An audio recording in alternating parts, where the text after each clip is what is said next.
My best friend tricked me into going to the Mexican border. 10 years later. A decade had passed since that fateful betrayal that I clawed my way out through mountains of corpses and rivers of blood. I was going to make sure she understood that there's something far worse than the hell of the Mexican border, the darkness of the human soul, inside the sealed-off interior of the sports car. I sat on Ethan Zhao's lap, greedily breathing in his scent, my trembling hands slipping under his shirt to trace the hard lines of his muscles. His burning palms slid down to my waist. Then under my skirt, half an hour later, soaked. I curled up against his chest like a contented house cat. Samantha, Sam Lane. Maya Su is back. Let's end things here. Maya Su, Ethan Zhao's ex-girlfriend. Missing for 2 years. And me. A near-perfect 90 look-alike stand-in. Playing the role of his girlfriend all this time that I leaned in and kissed him softly. Lingering on his lips before deepening it. The soundproof cabin was dead silent except for our ragged, wet breaths. Okay.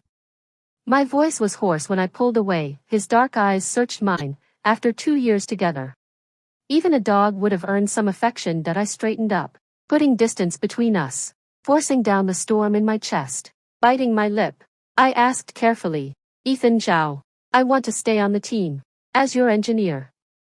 The Cheens were the wealthiest family in Los Angeles, and Ethan Zhao was their sole heir. At 16, had founded the DSA Hurricane Racing Team, competing internationally and even taking home the Formula One championship for the past 2 years. I hadn't just been his girlfriend, I was Simon Cole, his lead track engineer.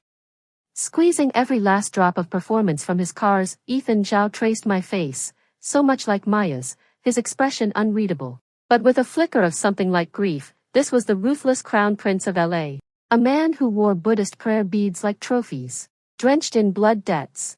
And yet, for a second, I thought I saw reluctance that I'd timed this perfectly. He pulled me back into his arms, one hand gripping my wrist, the other stroking my back like I was some skittish stray. Fine. I'd hate to lose talent like yours. I buried my face against his chest and smiled. Ding, a sharp incoming WeChat messaging app message cut through the quiet. I glanced at Ethan's phone on the console, a message from Maya Su. Ethan Zhao, can you come to the hospital? I'm scared. I scoffed. Ethan frowned, flipping his phone face down on the leather console. Sam, I'll drop you home. I need to see Maya. I climbed off him, deliberately leaving a kiss on his cheek. 5 minutes post-breakup. And here we were, like some illicit affair between a boss and his engineer. All dangerous temptation and secret hunger. Ethan drove me home, standing in the chilly autumn wind. I watched his taillights vanish like an arrow hitting its mark. I smiled faintly. Ethan Zhao. Maya Su. The game is on. Consider this your invitation from hell. Ethan. Liam messed up. I'll take the punishment for him. I'll make sure he learns his lesson. Is that okay with you? My hand trembled weakly as I tried to reach for Ethan's face. He caught my wrist and pressed my palm against his stubble. Fine. But it won't happen again. There wouldn't be a next time. I decided to send Liam away. Staying with me was too dangerous, lying in the hospital. I stared at the ceiling. The knife wound in my shoulder hurt, but not half as much as the ache in my chest that my best friend had lured me to the Mexican border, then cut off my sister's medical funds. By my 2nd month there, my sister was dead. When I got the news, I tried to escape that same night. They caught me, broke 4 of my ribs, and threw me into an alligator pit to die. The gators tore into me before Liam dragged me out. We huddled together for warmth in that hellhole, clinging to each other as the only hope we had. Clicking heels snapped me back to the present. Maya Su strutted into my room, her sickly pallor barely masked under caked makeup. She paced deliberately, flashing the diamond on her ring finger. Ethan proposed to me. Sam, you lost. Her gloating made her look like a clown. I smirked. Lost. Then, I didn't mind losing a little more. What goes around comes around. That night, I slit my wrists. Rumor had it Ethan stayed outside the OR all night. When the nurses wheeled me out, his exhausted face was tight with tension, for 2 reasons. First, the DSA Hurricane Racing Team's F1 championship was right after winter break. As their lead track engineer, my absence meant certain defeat. He couldn't replace me in time. Second, maybe, he cared a little. Back in my room, he gripped my hand, pressing my knuckles to his unshaven jaw. Since when do you skip shaving? Ethan Zhao never looked disheveled. He gave a tired smile, thumb brushing my pale cheek. Did Maya visit you yesterday? I hesitated, eyes darkening. He continued. She told you about our engagement. I nodded, then broke down sobbing uncontrollably. He pulled me into his arms, his cedarwood cologne wrapping around me as I buried my face in his neck. Sam, do you love me? I choked out between gasps. So much it hurts. His gaze dropped to the bandage on my wrist. The doctor had told him about the 3 cuts, each meant to kill. His arms tightened like he wanted to fuse us. For 2 years, I'd followed him across championships, winning every major title. When races went south, I was there, supporting him, comforting him. In every way possible. He'd once said every trophy had my fingerprints on it. Sam, I take back what I said in the car. I blinked. What? He tapped my nose with his and then nuzzled me. No wedding. Stay with me. I smiled against his chest, for a man who valued profit above all. Trophies outweighed Maya. People like him saw love as garnish, nothing more. I could give him more value. That's where I beat her. He kissed me hungrily, ignoring my fresh stitches. In that antiseptic room, we tasted something like relief. His post-break victory was secured. So was my place. A week later, Zhao Enterprises announced the cancelled engagement. At the press conference, Ethan declared he wouldn't marry before 50. Maya stormed into the penthouse head gifted me. You bitch, what did you say to him? I lounged on the sofa, unfazed. How's rejection taste? Maya, 12 years ago at the border. I begged her on my knees. Her reply still echoed. Arya, you trusted me. Then learn how betrayal feels, then how it feels to wish you were dead. A decade in hell taught me both. Now it was her turn. Maya froze. After a long pause, she hissed. You won't steal him. He's mine. With Ethan busy prepping for the Los Angeles Grand Prix, I sent Liam away. Once you're in London, stay there. Build a life, a safe one. His eyes were red, refusing to leave. I ruffled his hair. Ethan deserves to die, but not by our hands. He's not worth the stain. Trust me, karma's coming. As Liam's plane took off, I knew we'd never meet again, but we'd both remember the border. Back at the track, Ethan's assistant blocked his lounge door. Sam, he's occupied. Maybe later. I folded my arms. I'll wait.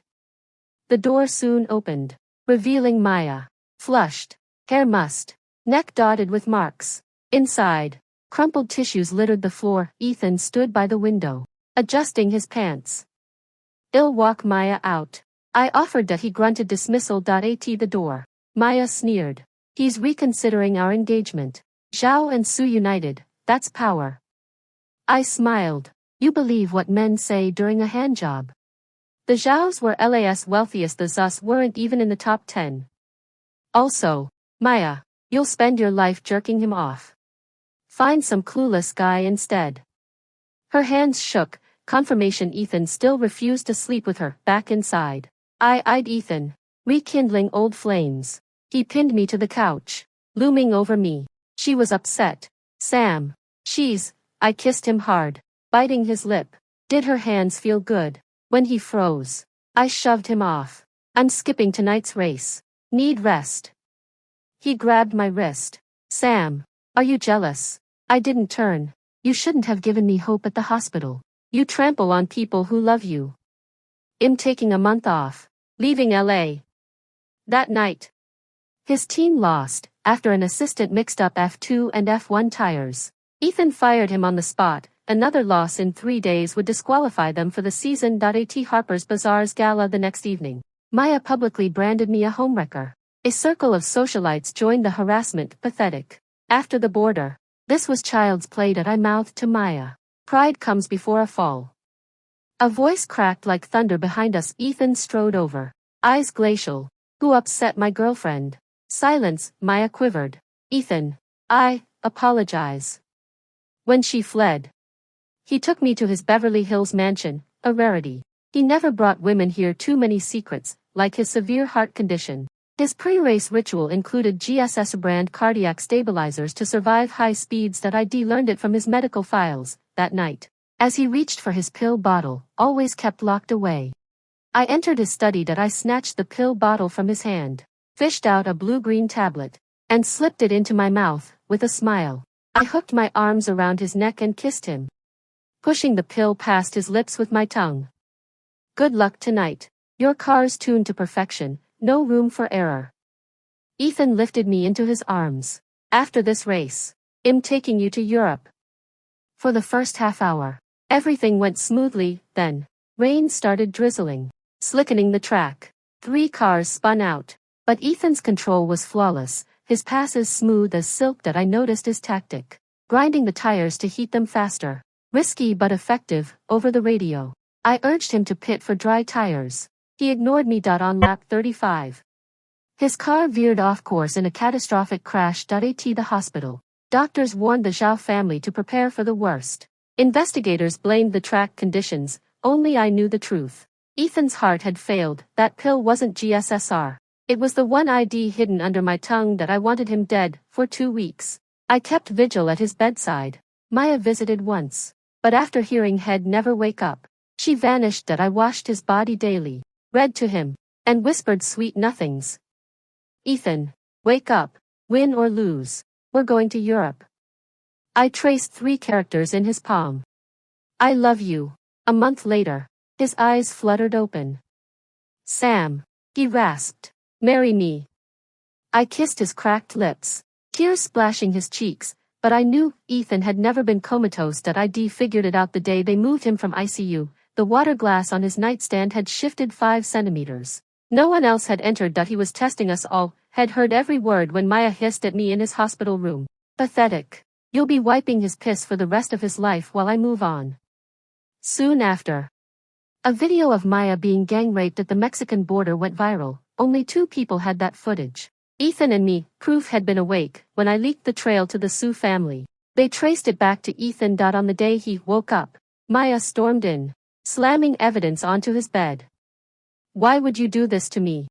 Ethan's voice was ice. I never promised to protect your secrets.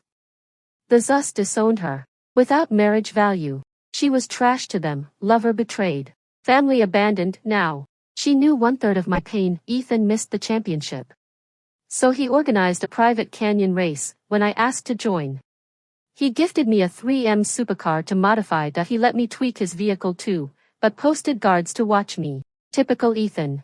Paranoid, yet arrogant. Before the race, he pinned me in his trailer. Canyon roads are lethal. Be careful. I nodded. I raced in Hokkaido. I know these conditions. His breath warmed my neck. Win against me, and well, get married. Immediately. My eyes lit up, just as had expected. Deal. 5 minutes to start time, and he suddenly knocked on my window. Switch cars. Of course. I shrugged and swapped seats. The moment I touched his steering wheel, I foresaw his end. I crossed the finish line first. Ethan's car, my car, plunged off a cliff. No sabotage. Just alter nitrous oxide system adjustments. I'd planned to ram us both into the abyss, but when you gamble with your life, the house always wins. Ethan's assistant handed me a dossier.